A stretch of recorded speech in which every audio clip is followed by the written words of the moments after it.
राधा स्वामी दाता दयाल की दया, राधा स्वामी सहाय, राधा स्वामी। सबसे आपके हाथ जोड़ के विनती है, जितनी देर सत्संग हो वाणी हो उतनी देर आप शांति से सुनते रहे। परम संत हजूर ताराचंद जी महाराज, उनका तो कहना ही क्या था।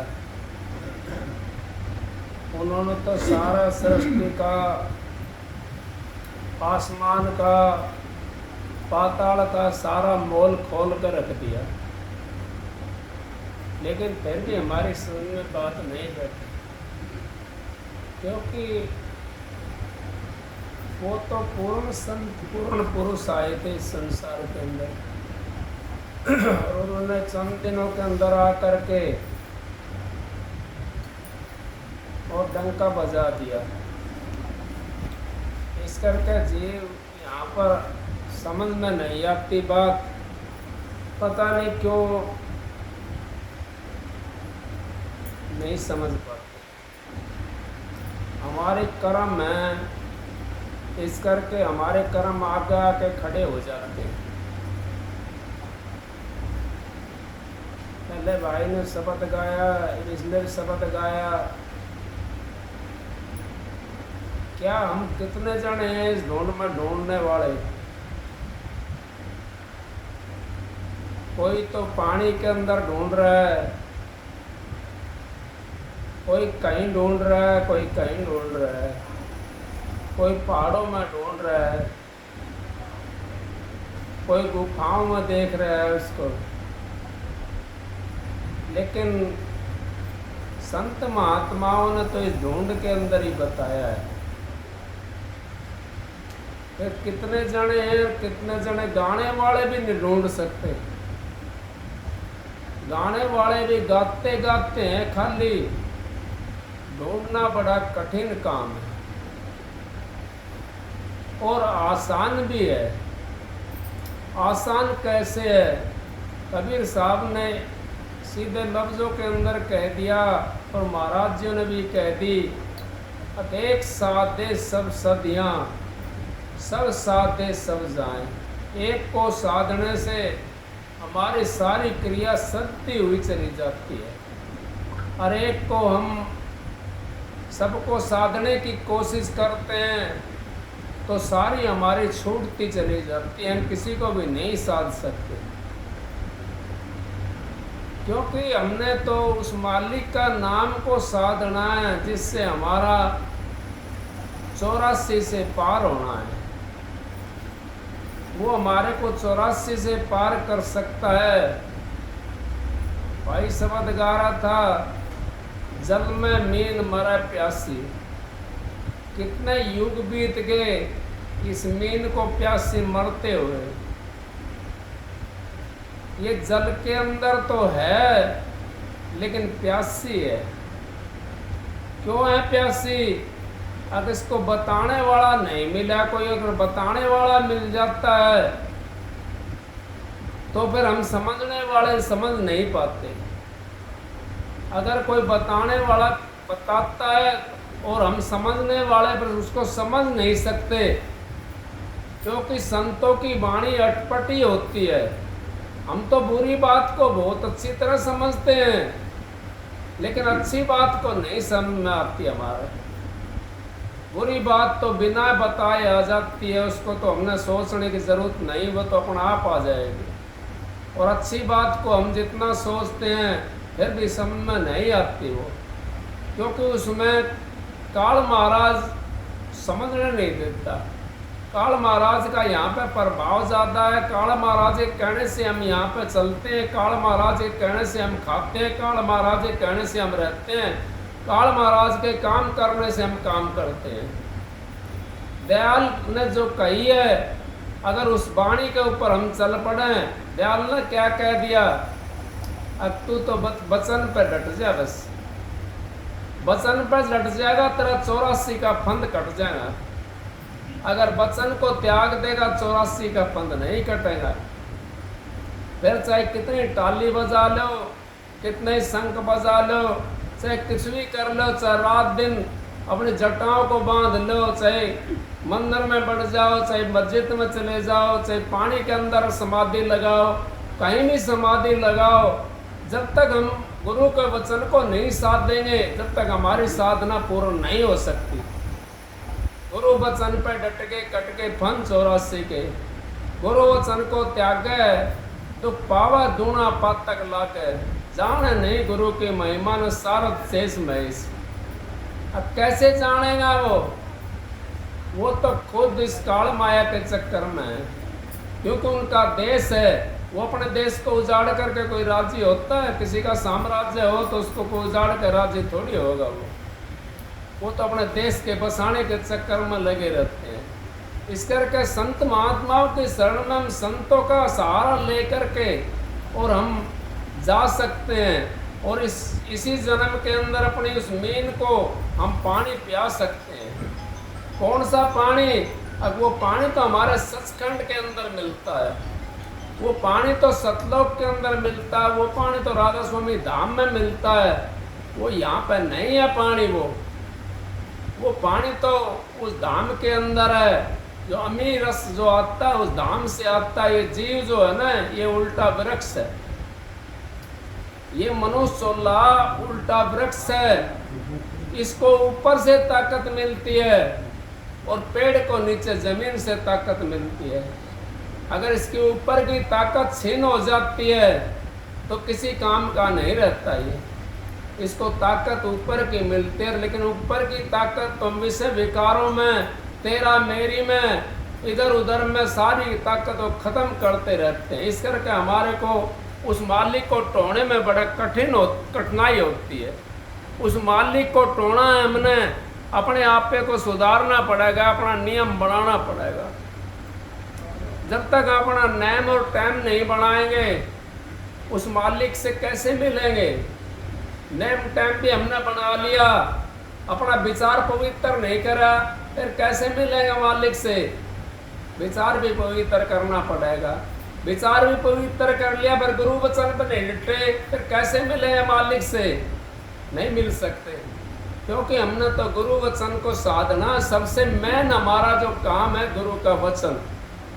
जिसने गुरु का वचन को साध लिया, चाहे 1 मिनट भी भक्ति नहीं करता हो, 1 मिनट भी भजन में नहीं बैठता हो, उसका तो उद्धार होया पड़ा है, क्योंकि अपने गुरु के वचन पर चल पड़ा। वो जो गुरु के वचन पर चल पड़ता है उसका काम तो बन जाता है, क्योंकि जो जिसके सहारे में रहने लग जाता, कोई नौकर होता है और मालिक से तनख्वाह देता है, उसकी मालिक उसका अगर काम करता रहता है तो वो मालिक तनख्वाह टाइम पर देता रहेगा उसको। और नौकर इधर उधर जा करके फरलो मारता है तो कहाँ से मालिक तनख्वाह देगा? मालिक की नज़रों से गिर जाता है फिर वो। इस करके हमने उस मालिक की नज़रों से नहीं गिरना, अपने सतगुरु की नज़रों से नहीं गिरना है।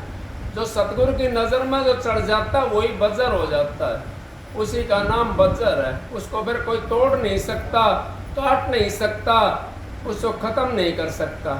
सतगुरु चाहे उसका कुछ भी करे। सतगुरु नुकैया श्रवण और साधजन और सज्जन टूट जुड़े 100 बार, अब हजारों बार टूट जाते हैं और जुड़ जाते हैं। दुर्जन गढ़ा कुम्हार का चढ़े न दूजी बार, अब दूजी बार नहीं जुड़ता वो। साधु जन भी टूट कर जुड़ जाता है और सोना भी टूट करके जुड़ जाता है, और सज्जन भी, सज्जनता उसके अंदर रहती है तो वो भी जुड़ जाता है उस मालिक से। तो हमने ये 3 चीज़ तो अपनानी चाहिए। एक तो साधु बनकर रहना चाहिए। मैं नहीं कह रहा कि अपने घर को त्याग दो, मैं ये नहीं कह रहा, लेकिन हमने साधु जैसी वृत्ति रखनी चाहिए। हमने सज्जन जैसी हमारा विचार होना चाहिए, और सोने जैसा हमारा व्यवहार होना चाहिए, साफ सुथरा सोने जैसा व्यवहार। तो इस करके हम उस काल माया की फटपेट से बच सकते हैं। नहीं तो काल माया की फटपेट से कोई भी नहीं बचा। ऋषि मुनि घेर दिए, सरंगी की भीरंगी बना दी, नहीं बनाई, जड़ भरत जाना था चाह सुरगनर भेज दिया पाताल में, केरलिया बना दिया, नहीं बना दिया, आपका वो बता रहा शास्त्र। तो हम इस करके संतों की दया और मेहर से हमारा काम चलता है। हम संत की दया से उस परमात्मा को टो सकते हैं। संतों की जो मेहर होती है उससे हम उस देश में पहुंच सकते हैं। हमारा भजन भी ना बनेगा जब भी अंत समय में मालिक हमारे को लेकर के जाएगा, क्योंकि हम तो उसके बहाने में उसकी नौकरी कर रहे हैं हम, लेकिन हम तो उसकी नौकरी को छोड़ करके दूसरों की नौकरी में लग जाते हैं। तो दूसरे की नौकरी में लगते हैं तो फिर वो साहूकार कैसे देगा हमारी तनख्वाह, जिसकी हमने नौकरी नहीं करी। हम तो जिसकी नौकरी करते हैं हमारे को वही साहूकार देगा तनख्वाह। तो इस करके आप देख लो आप किसकी नौकरी करते हो, फिर उससे मांगोगे, साहूकार होगा तुम्हारे टाइम पर दे देगा, साहूकार ना होगा तुम्हारा कह देगा फिर दूंगा मैं।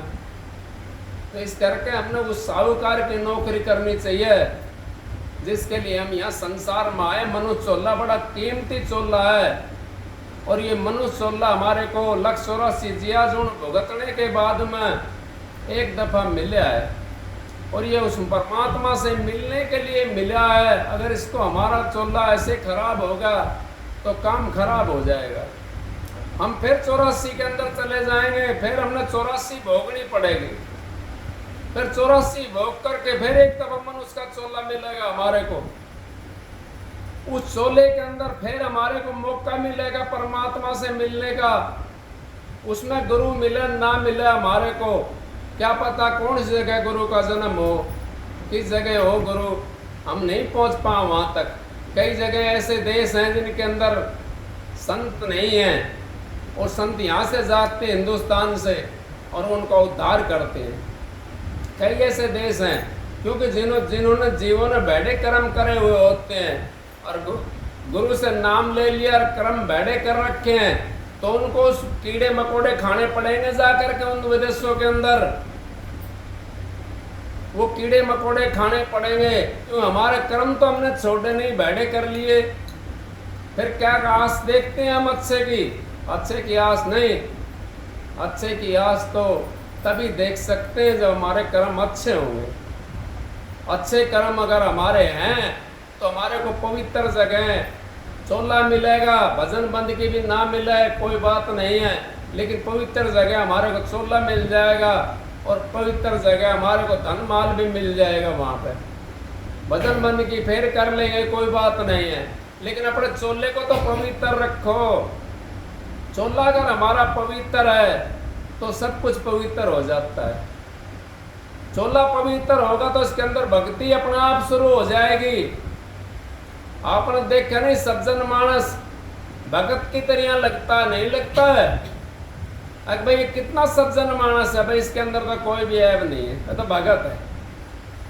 लगता है ना भक्ति नहीं करता, लेकिन सज्जनता उसके अंदर वो भक्ति जाहिर करती है उसकी। इसी करके हम उस सज्जनता को अपने अंदर में ग्रहण करें, राक्षस वृत्ति को ना करें। राक्षस वृत्ति तो राक्षसों के पास रहने दो, आप तो मनुष्य हो, मनुष्य वृत्ति लेकर के आओ और उसको अपनाओ, और उसको अपना करके उसका यूजिंग करो, फिर देखो आपको कितना आनंद आता है।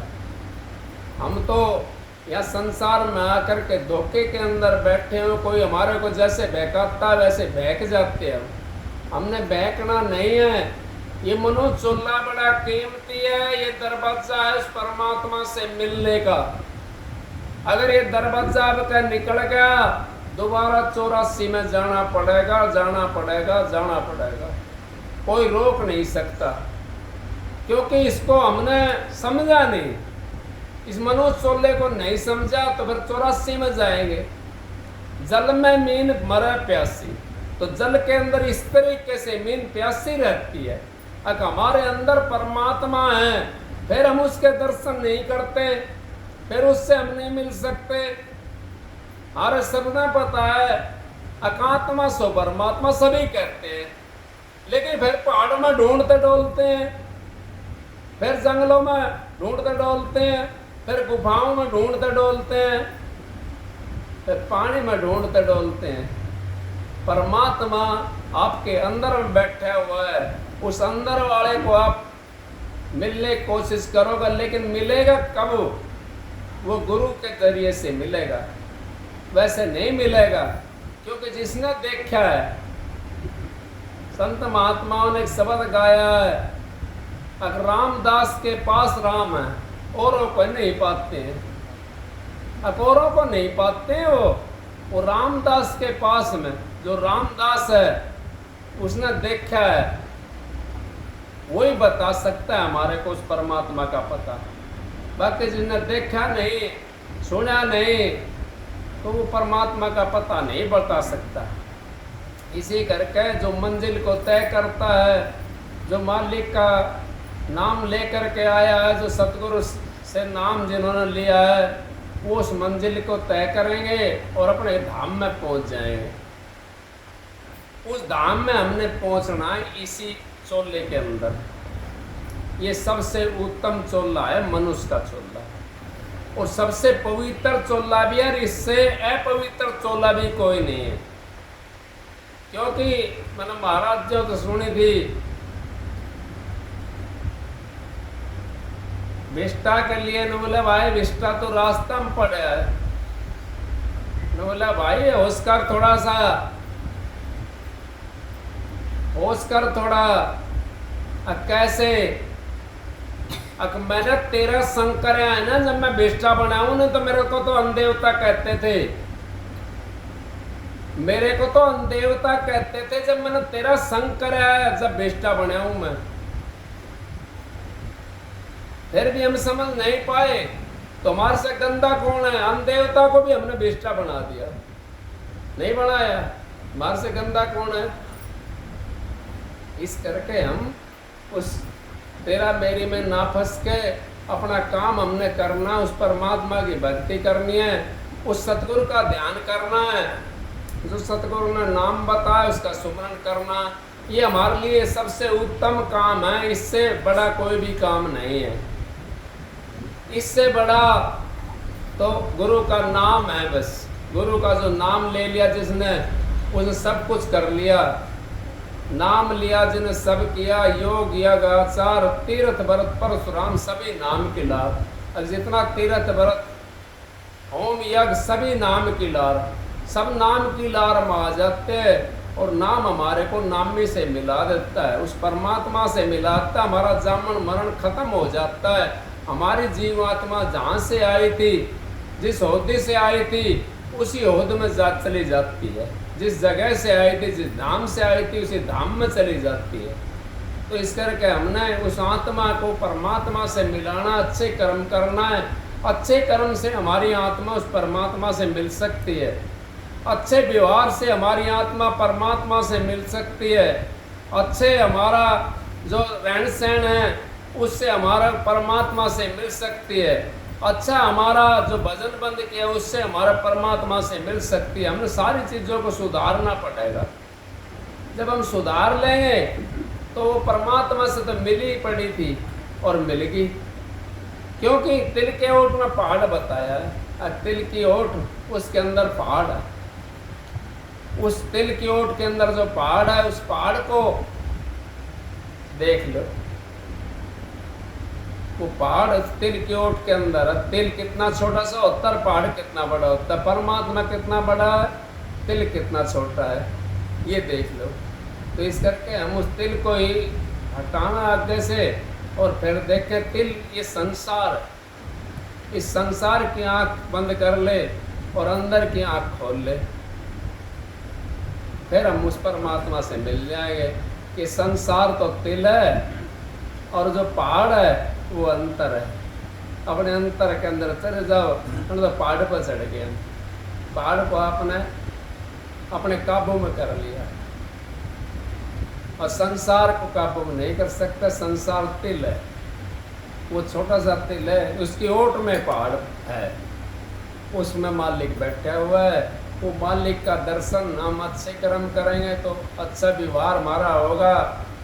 अच्छे गुरु से हमें नाम मिल गया, पूर्ण गुरु से नाम मिल गया, तो हमारा व्यवहार सही रहेगा और हम अपनी भक्ति करके अपने धाम में चले जाएंगे। इस करके संतों की दया से, मेहर से अपना काम बनाना हमें, क्योंकि हमने बार बार मनुष्योल्ला नहीं मिलेगा।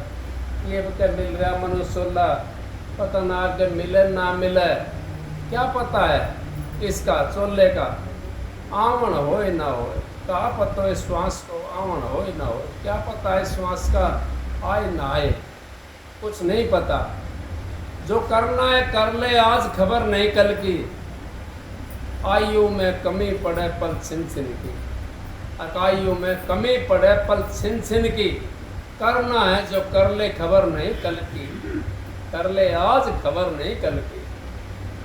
आज जो करना है आज के ऊपर छोड़ो, कल के उसके मैं ना छोड़ो। कल करूँगा भजन, गढ़ करे ऐसे, कल करूँगा भजन, सवेरे कर लूँगा, बैठ लूँगा नहा धो का आराम से, सवेरे बैठूँगा नहा धो का आराम से, सवेरे बैठूँगा नहा धो का आराम से। अब वो रात भी लेकर जा, फिर सुबह आ जाए, फिर कोई ना कोई ऐसा आ जाए, फिर बैठ ना पाओ, फिर वो भी निकल जाए, फिर सांझ में फिर से सोऊंगा, सवेरे बैठेंगे तो रोज सो जाए, फिर सवेरे उठेगा, फिर वो सांझ तक न रहे। कद करेगा, कद भजन करेगा, कोई सा टाइम नहीं आता।